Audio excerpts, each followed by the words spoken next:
जय हिंद दोस्तों। Welcome in your beautiful channel MLV study. So guys, पिछले कुछ लेक्चर में हम क्वांटम मैकेनिक्स को धीरे धीरे डेवलप कर रहे हैं और जो अपने एमएससी लेवल का जो फिजिक्स है क्वांटम मैकेनिक्स का, उसको अपन धीरे धीरे पढ़ रहे हैं। सो गाइज, आज के इस वीडियो में हम पढ़ने वाला है eigen value and eigen vector क्या होते हैं। देखिए, आपको एक बात बोलूंगी, आप वीडियो लास्ट तक देना, पूरा ही आपको क्लियर हो जाएगा। और गारंटी के साथ कह रहा हूं कि इस वीडियो को देखने के बाद आइगन वैल्यू और आइगन वेक्टर में आपके पास कोई भी प्रॉब्लम नहीं आएगी। ठीक है, आप पूरा ही इसको अच्छे से समझ जाओगे। देखिए कि आइगन वैल्यू और आइगन वेक्टर को समझने से पहले मैं आपको थोड़ा बीएससी लेवल पर लेके जाता हूं, उसके बाद अपना एमएससी लेवल का स्टार्ट कर देते हैं। देखिए कि आपने क्या पढ़ा था बीएससी में, कि अगर किसी ऑपरेटर को किसी स्टेट के ऊपर साइन आर टी, बीएससी में पढ़ा था, कि नहीं पढ़ा हो तो अभी देख लीजिए। अगर किसी ऑपरेटर को किसी स्टेट के ऊपर अपन ऑपरेट कराते हैं तो अपने पास ये वाली कंडीशन मिलती है, ए साइन आर टी। कब मिलती है? अभी जब ये स्टेट ऑलरेडी, जब ये स्टेट ऑलरेडी इसकी ऑपरेटर की स्टेट में हो, यानी कि जब ये जो आइगन स्टेट है, आइगन स्टेट तो अभी हम नहीं बोलेंगे क्योंकि बीएससी में अपन आइगन स्टेट बोलते थे क्या? हाँ बोलते थे। तो अगर ये आइगन स्टेट पहले से ही इस ऑपरेटर की स्टेट में हो तो ये ऑपरेटर क्या करता है, स्टेट तो सेम रखता है लेकिन यहां इसका वैल्यू चेंज कर देता है। ऑपरेटर पढ़ा था अपन ने बीएससी क्लास में। तो देखिए कि वहां अपन क्या कहते थे कि जो ये ए है, ये क्या eigen value, eigen value of operator A, ये स्मॉल ए को तो अपन eigen value of operator A बोल देते थे और इस साइन आरटी को आइगन स्टेट बोलते थे। इस साइन आरटी को अपन क्या कहते थे?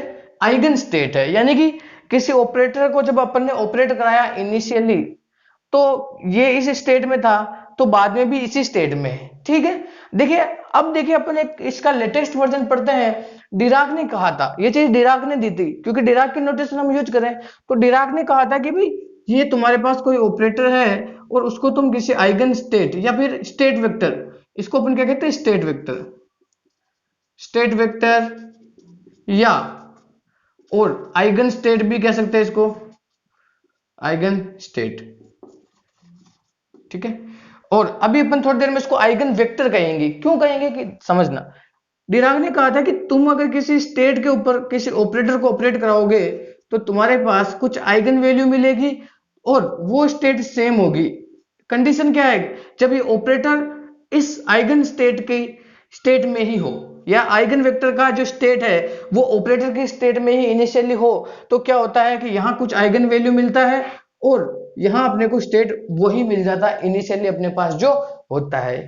ठीक है, तो अभी अपने को क्या देखना है कि आइगन वैल्यू और आइगन वेक्टर क्या है। तो आइगन वैल्यू तो वही है, अभी किसी ऑपरेटर का आइगन वैल्यू ये ए, तो यहां पर भी अपने ए क्या है? Eigen value of, eigen value of operator A. ठीक है, अब बात आती है कि आइगन स्टेट क्या है। तो यहां जो स्टेट वेक्टर है, सॉरी स्टेट वेक्टर नहीं बोलेंगे, यहां जो आइगन स्टेट है वो यहां इसका काम करेंगे, आइगन वेक्टर का।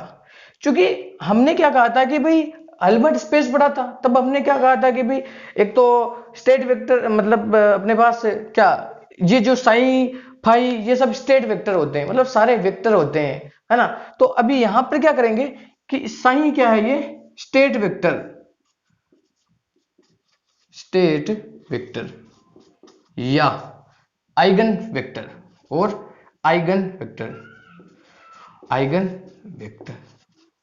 ठीक है, तो ये जो कंडीशन है वो इसके ही जैसा एज इट इज है। फर्क कितना है कि यहां हमने स्टेट वेक्टर बीएससी वाला लिया था, क्योंकि वहां हमारी डेवलपमेंट समझ इतनी नहीं थी कि हम यहां आ सके, लेकिन अभी हम एमएससी लेवल पर आ चुके हैं तो यहां हमारी समझ डेवलप हो चुकी है। तो यहां अपन ये चीजें यूज करते हैं और इसी आइगन स्टेट का नाम चेंज होकर यहां आइगन वेक्टर बन जाता है।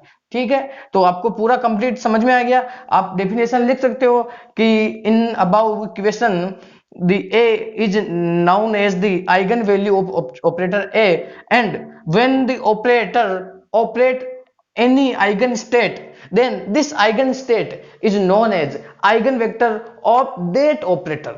ठीक है, आप स्किप करके वापस इसको लिख लेना अपने हिसाब से डेफिनेशन। ठीक है, बाकी आप बुक में देखोगे तो यही चीजें मिलेगी आपको।